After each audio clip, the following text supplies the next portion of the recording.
A federal judge blocked Kentucky Governor Andy Beshear's temporary ban on mass gatherings amid the coronavirus pandemic from applying to religious services. U.S. District Judge Greg Van Tatenhove issued a temporary restraining order Friday evening against Beshear's ban on large gatherings at any in-person religious service which adheres to applicable social distancing and hygiene guidelines, the Associated Press reported.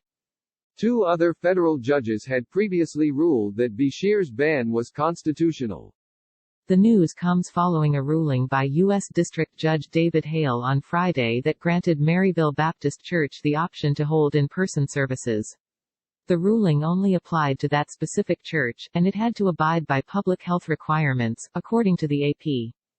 Beshear previously announced that Kentucky religious organizations will be allowed to hold in-person services beginning on May 20 as part of a plan to begin reopening the state's economy.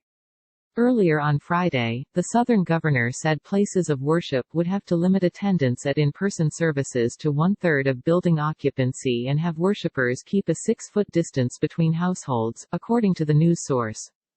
Beshear's office released a list of requirements that churches should follow while reopening, like observing social distancing and to consider taking congregants' temperatures, among other measures, the Lexington Herald-Leader reported.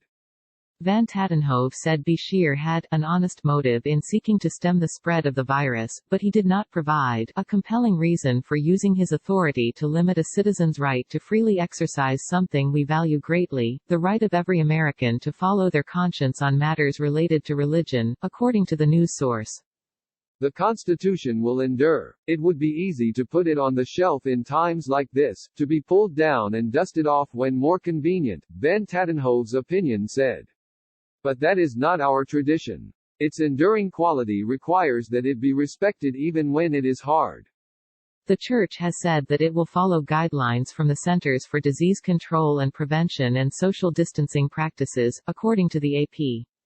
During a Saturday press conference, Beshear called for congregations to take your time in reopening and follow guidelines from health officials, the Lexington Herald-Leader reported. Be careful, make sure that you do it right, Beshear said. Don't come back just to come back.